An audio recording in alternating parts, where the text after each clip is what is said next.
Welcome to another episode of My Weird Prompts, an AI-generated podcast featuring the random prompts of Daniel Rosehill as answered by a revolving cast of friendly AI characters. Join us for deep dives into AI, technology, and whatever other random thing Daniel finds fascinating today. Subscribe on Spotify or your favorite podcatcher. Now, today's episode. This episode was generated using artificial intelligence. Please verify facts. Hi there, Herman and Corn. Very much enjoying listening to your episodes about the property market and the evolutionary need for owning, or maybe not, as Herman Poppleberry wisely put it. Is it really the need for a property deed, or is it the need for stability? Let's talk about another human need, and that's the need for sleep. We've talked in previous episodes about one of my all-time long-standing random questions, which is, before we invented all these modern ways to make night a form of day, artificial lighting and the rest of it, did people just like go to sleep at the winter 6 or 7 p.m.? But I don't want to talk about that today because we covered that ground in a previous episode. What I would like to talk about is if one wanted to radically buy into this idea. I've mentioned before that we have our 6-month-old son, and I think we're moving in the right direction. I'm becoming gradually less of a night owl, and my 1 a.m. bedtime has shifted towards 11, which to me a year ago would have been unthinkable. And there are even some nights I'm asleep by 10 because when you have to sort of, when we're being woken in the middle of the night and you're on early morning duty, you're just exhausted by the end of the day.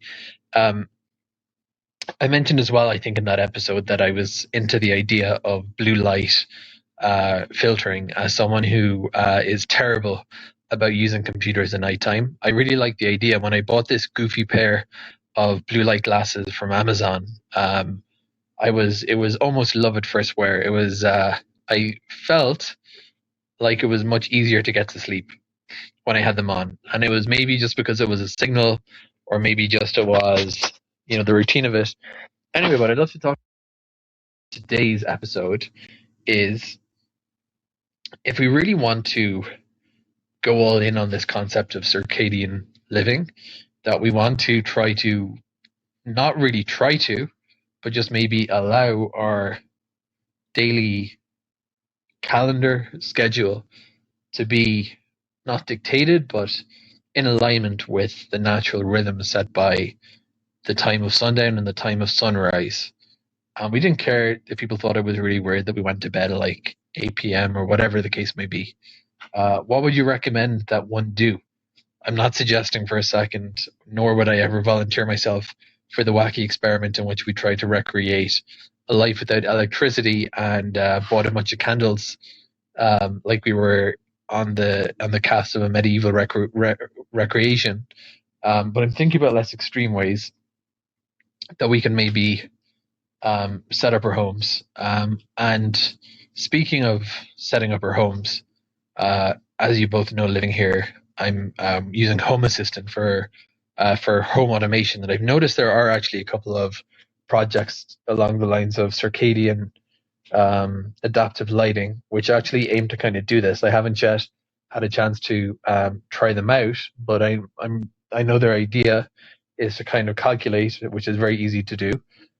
This is where the house is. This is what time sundown is, and based on that data, do things like say, we're going to turn the lights off in the living areas or turn them down low at a certain time to encourage people to get into that rhythm. And I think it's a really amazing idea, and I'd love to actually take it seriously and do it. But right now, as I mentioned, I'm more of a 11 p.m.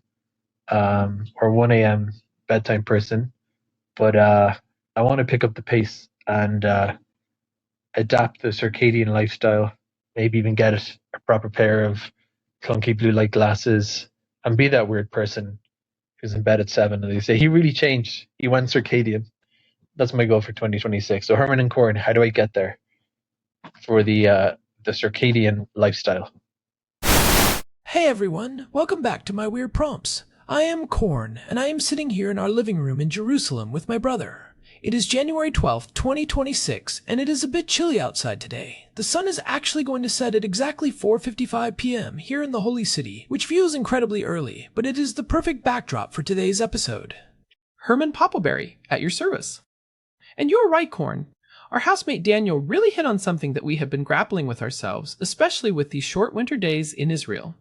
He is asking about radically embracing a circadian lifestyle. Not just the surface level stuff like putting a blue light filter on your phone, but actually reorienting your entire existence around the natural cycle of the sun. It is about moving from being a passenger in your own biology to being the conductor. It is a fascinating prompt because it touches on something so fundamental to being human that we have almost entirely forgotten in the last 150 years. We have spent millennia evolving under the cycle of the sun and the moon, and then suddenly we invented the light bulb and decided we were masters of time. Daniel mentioned he is becoming less of a night owl, which is a huge shift, especially with a 6-month-old baby in the house. He is looking for that next level of optimization. It is a massive shift and, frankly, a necessary one if you look at the latest data.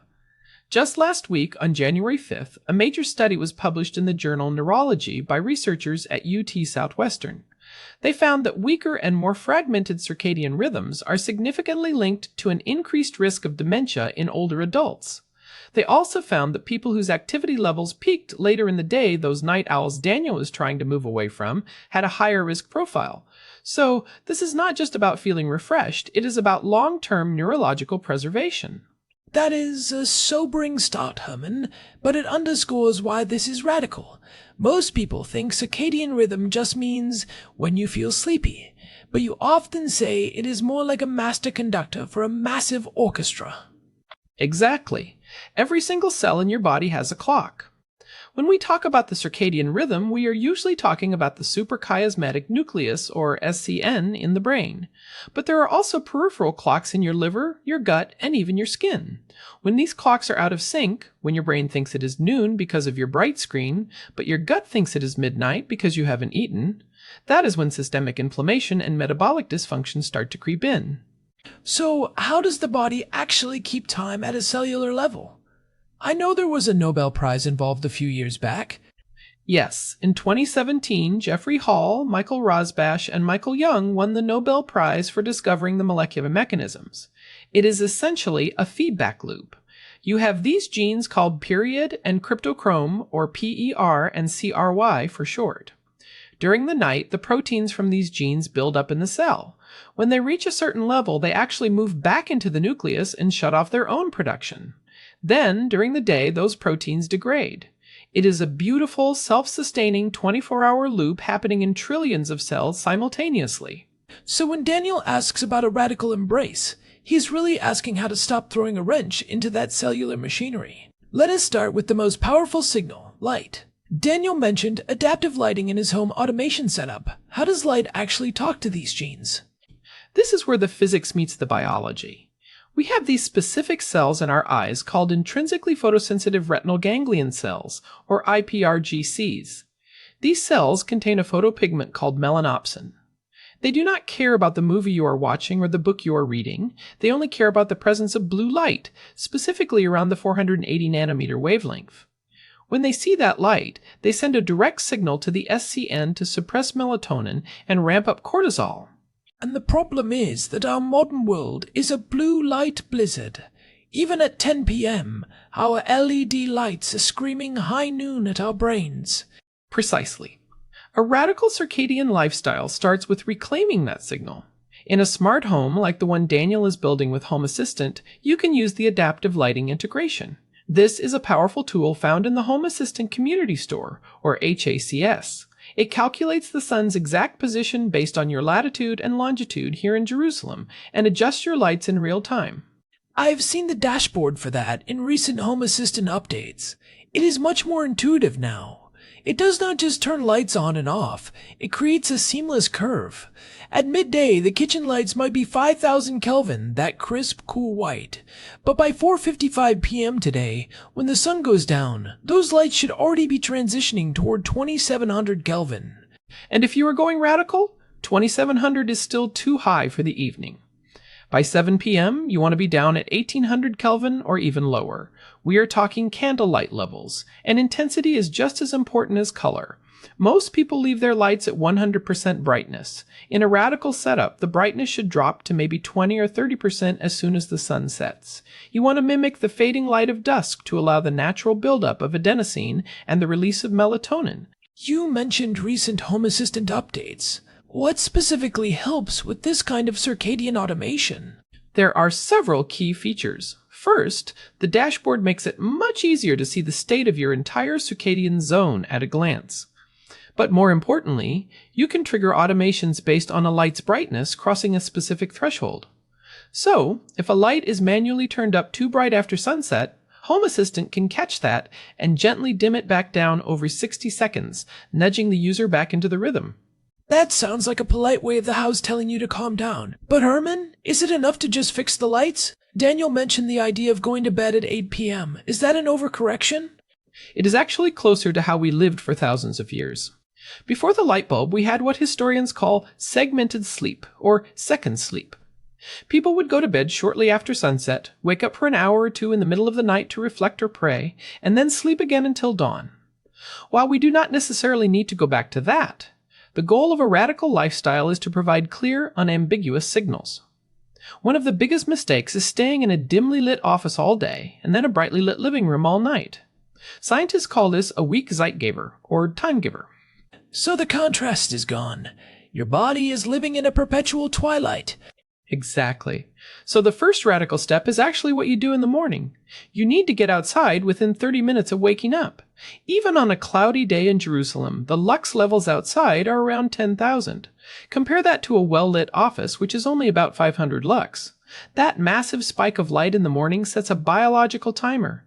It tells your brain the day has started, start the 14-hour countdown to melatonin production.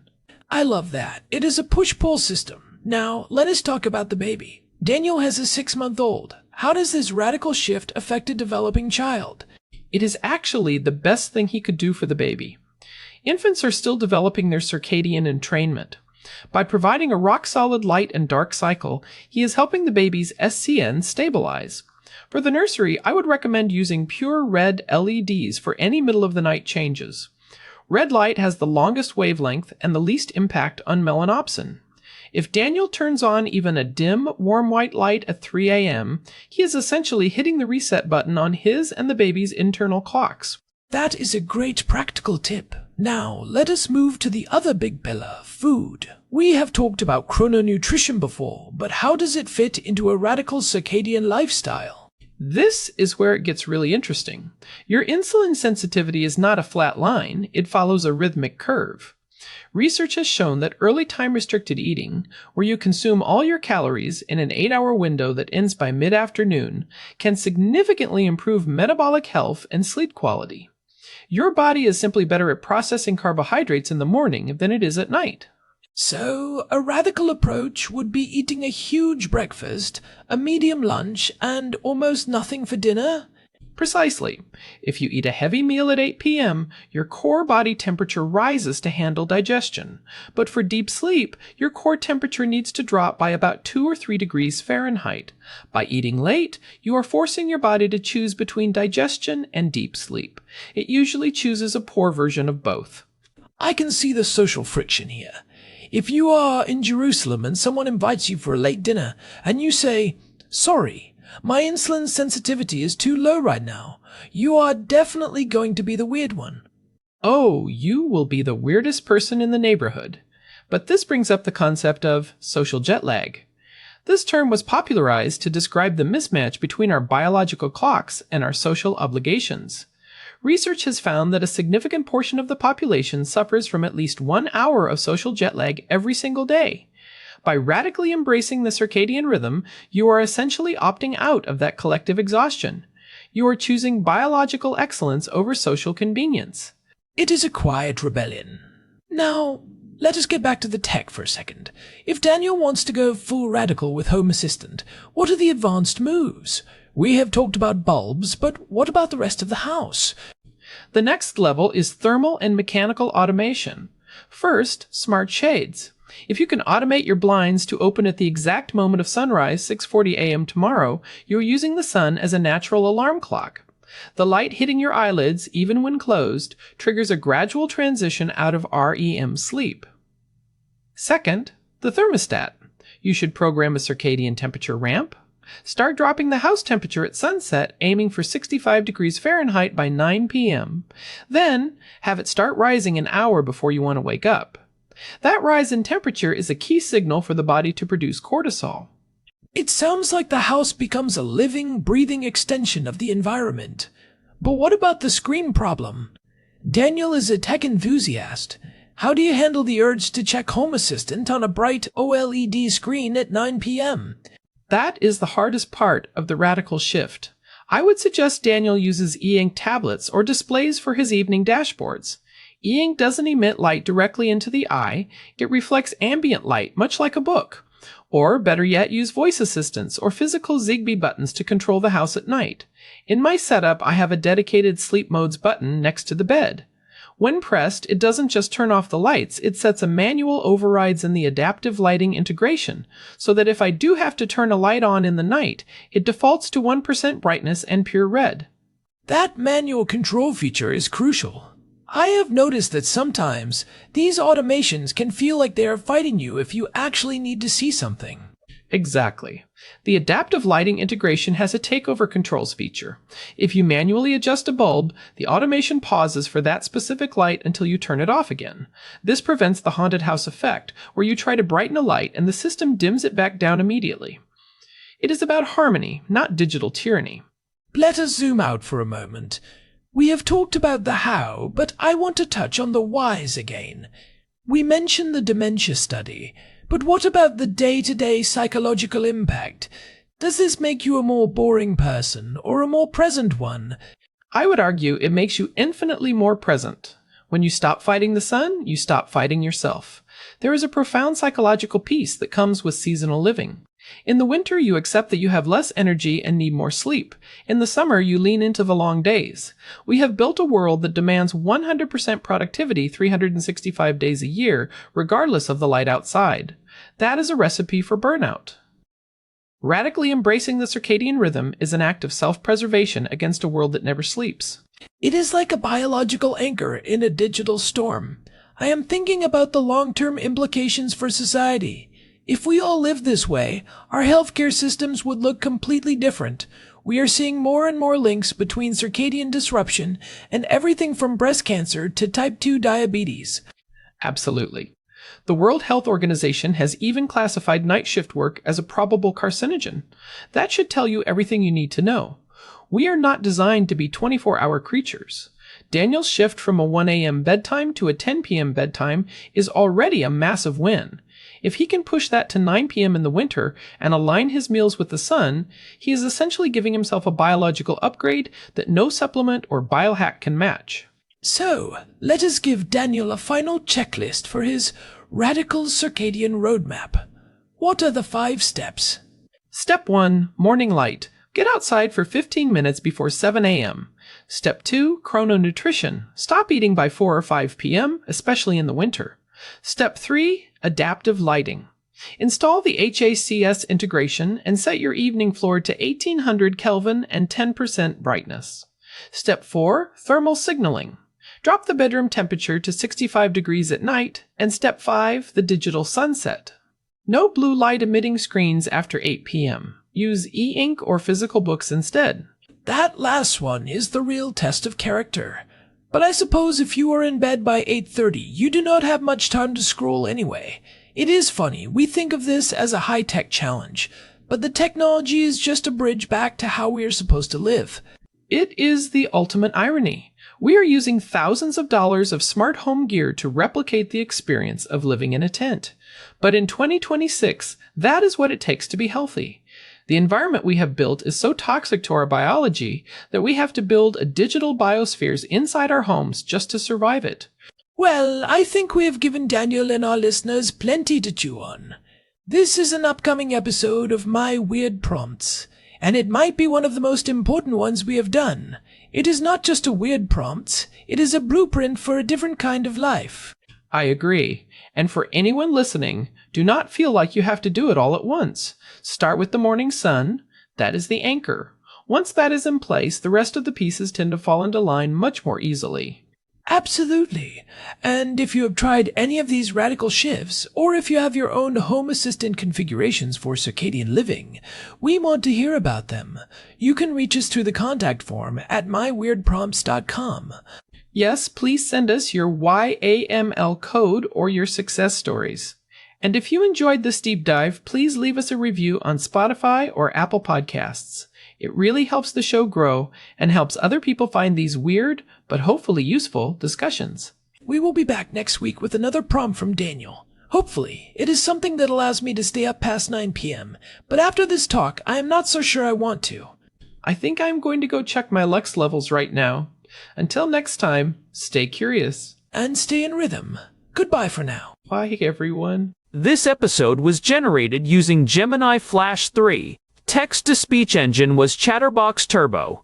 Thanks for listening to another episode of My Weird Prompts, an AI-generated podcast featuring Daniel Rosehill's AI prompts, as answered by a revolving cast of friendly AI characters including me, Cornelius the Sloth. Subscribe on Spotify or visit myweirdprompts.com.